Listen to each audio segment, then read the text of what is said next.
I've moved out, so your house is gone. It must be tough without a place to call home, my mother-in-law said happily on the phone. I just responded with a quiet, She continued, enjoy your life in your new home. I replied, yes, thank you, and please never come back to my house. After all, you'll be getting a divorce. Then she hung up. I stood at the airport, feeling not angry, but happy. I clenched my fist in a small victory and walked home feeling light. My name is Emma. My husband, David, had to go work abroad soon after we got married, so we had to live apart for a short while. David and I had been dating for 5 years before we got married, and we had lived together too. We trusted each other a lot because of our long relationship. I wasn't worried about David cheating on me. I just hoped he stayed safe while he was away. Our days should have been calm, even though sometimes I felt lonely, but things got complicated when my mother-in-law decided to move into our house. She got divorced when David was young. When she found out David was going overseas, she said, I'll keep an eye on you, Emma, to make sure you don't cheat. She started living in our house without asking us first. It turns out she was cheated on and left by my father-in-law, who disappeared afterwards. Worried the same thing might happen to David, she decided to watch over me. But her constant spying made life really hard. I felt desperate, so I asked David for help. He kept telling his mom to leave, but she wouldn't listen. David trusts you too much, Emma. I can tell you'll cheat. She accused me for no reason, giving me a headache every day. No matter what I did, she thought I was being unfaithful.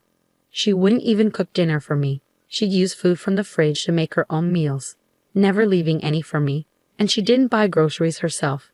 She used the ones I bought, leaving me with nothing when I came home. I complained about it, but my mother-in-law didn't seem to care or listen. I bet you're out having dinner with your boyfriend since you're cheating, she'd say, which made me really upset. Even when I came home late from work and started cooking, she'd make a scene, saying, you must be cheating if you come home at this hour, leaving your mother-in-law alone. During my busy work times when I often came home late, she'd always accuse me of cheating. It stressed me out so much that I felt sick. Please, I'm begging you, just leave. I'm not cheating. I really love David, I told her. David, who was too busy to come back to the U.S., tried his best to get his mother to leave, but her response was disheartening. So you want me to leave that badly? You must be cheating after all, she said. At that point, I could only sigh. On my day off, I went out to meet a friend, and once again my mother-in-law accused me of cheating. She was determined to catch me in the act and clumsily tried to follow me. She hid behind lampposts and her house's brick wall, trying to stay out of sight. I just ignored her and went on with my plans. I met up with my friend at a cafe, grumbling quietly so my mother-in-law wouldn't hear. Suddenly, I saw flashes of light. She was taking pictures of me. My friend, Abby, who I've known since our student days, looked suspicious and asked, "What's that?" Abby, being tough, started to get up, saying, "Should I say something to her?" But I quickly convinced her to stay seated. No, please stay, Abby." Abby had a pixie cut and wore street-style clothes, which made her look a bit like a man. I joked that my mother-in-law might have thought she was a guy, which made Abby burst out laughing. Finding the situation amusing, Abby leaned closer to me, pretending to hold my hand to tease my mother-in-law.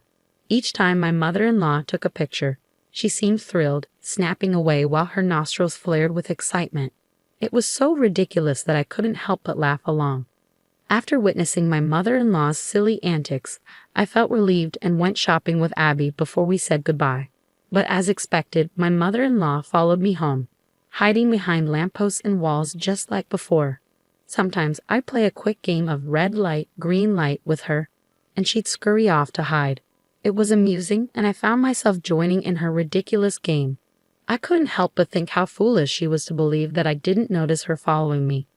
When I got home and started taking off my shoes, she rushed in excitedly. If she was tailing me, she could have at least waited a bit before coming back. I was surprised when she showed me a disposable camera. "Emma, I finally caught proof of your cheating. I'm going to send these to David, so get ready." "Oh, really? Good luck with that," I said casually, which she didn't like.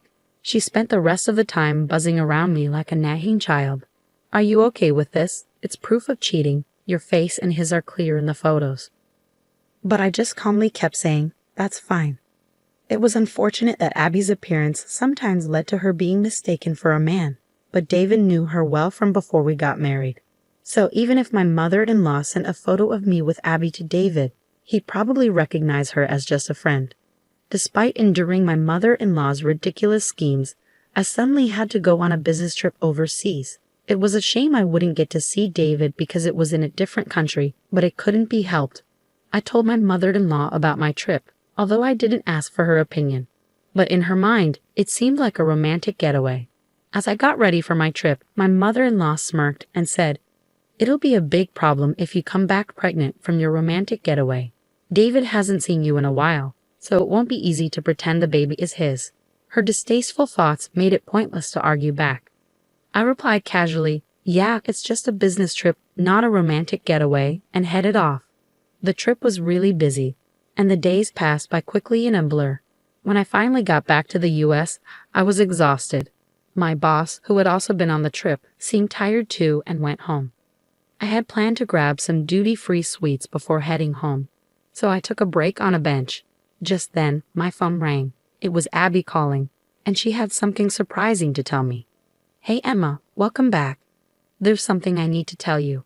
Your mother-in-law showed up at the company where I work." "What?" "Abby's family's company isn't the kind of place just anyone visits." Hearing that my mother-in-law went there made me really angry. Abby explained how she handled the situation and asked if she went too far. I replied, "No, I think it was just right." After laughing and ending the call with Abby, I was about to leave when I got another call from my mother-in-law. "Emma, you should be back from your trip now. Did you enjoy your affair trip?" I said, it wasn't an affair trip, and I didn't particularly enjoy it because I went there for work. "Well, I've already sent David the evidence photos." I simply responded with, "Hi C" to my mother-in-law, who seemed pleased with herself. Ignoring my lack of reaction, she just kept on talking. "Actually, I moved, so your house is no longer there. I sold the old house. So you must be struggling without a place to go back to. But hang in there," my mother-in-law cheerfully said. I responded with an uninterested huh as she laughed happily. "Enjoy your life in your new house." "Thank you, and please never come back to our house. After all, you're going to be divorced soon." After my mother-in-law hung up, I stood in the airport for a while. But slowly, I felt better. It wasn't anger in my heart, but joy. I did it. I pumped my fist a little and started my journey home with a light step. Of course, I was going back to the house my mother-in-law claimed she had sold. Maybe she had taken out the furniture. Even though a lot of things were missing, I accepted it as a parting gift. I quickly called a locksmith to replace the front door lock, ensuring my mother-in-law couldn't get in even if she tried to return. Then I sprawled out in the living room, basking in the freedom I had finally achieved. Inside the house, I pumped my fist again and shouted, "I did it." The next day, I received a call from my mother-in-law. "What's wrong?" I asked her with a hint of malice. She sounded flustered and trembled as she spoke. "Actually, I thought I sold the house, but it turns out I didn't. It seems I borrowed money without realizing it. Debt collectors are coming, and it's really scary." "That sounds terrifying," I replied, realizing that the company she unknowingly visited, thinking it was Abby's parents, was actually a real estate company on the surface, but secretly involved in loan sharking. According to Abby, they had warned her multiple times that the house couldn't be sold. The house was in David's name, so she couldn't just sell it on her own. After being rejected by all the real estate agencies she approached, she ended up at the company run by Abby's parents. Desperate to sell the house, they gave her a promissory note to sign, without her realizing the true implications. The document obligated her to repay a large debt, with the daunting requirement of $1,000 to be paid every day. She managed to pay off the debt collectors for today, but she didn't have the means to come up with that amount every day from tomorrow onwards. So she came to me in tears, pleading, "Please, Emma, you have to help me. The debt collectors have been pounding at my door since dawn. It's terrifying. I can't sleep well, and I don't have much money. I used the borrowed money to buy a new house, so I don't have any savings left. How about this? Please transfer $10,000 to my account every week until I've paid off the debt." But honestly, do you think there will ever be a day when we can pay off this company's debt? Even if we combine my income with David's, it's impossible to come up with that much money every week. I'm sorry, but your only option is to work hard and earn it yourself. What? Like there's a job out there where I can make $1,000 every day. Well, why not try talking to the company you borrowed money from? Maybe they can help you find a good job. I meant it as a joke, but my confused mother-in-law responded, Really? Then I'll go and see. And hung up. I sighed to myself, realizing there was no stopping my mother-in-law now. Later, I heard from Abby that my mother-in-law had suddenly shown up at the company and said, I have no choice but to work because I have no money. Is there a simple and easy job where I can earn more than $1,000 a day? Abby and her team managed to find my mother-in-law a job, but it wasn't what she expected. The company was one where many employees lived in rundown shacks serving as dormitories. At this company, the workers toiled tirelessly day and night, often doing physically demanding labor. Even elderly individuals were pushed to work relentlessly. My mother-in-law seemed to be working herself to exhaustion. The workplace dormitories were fenced in with barbed wire, resembling a prison, and employees were blindfolded and transported to and from work in vans, leaving them unaware of their location. She'll be free, won't she? She can pay off the debt, if that day ever comes, Abby said with a smile.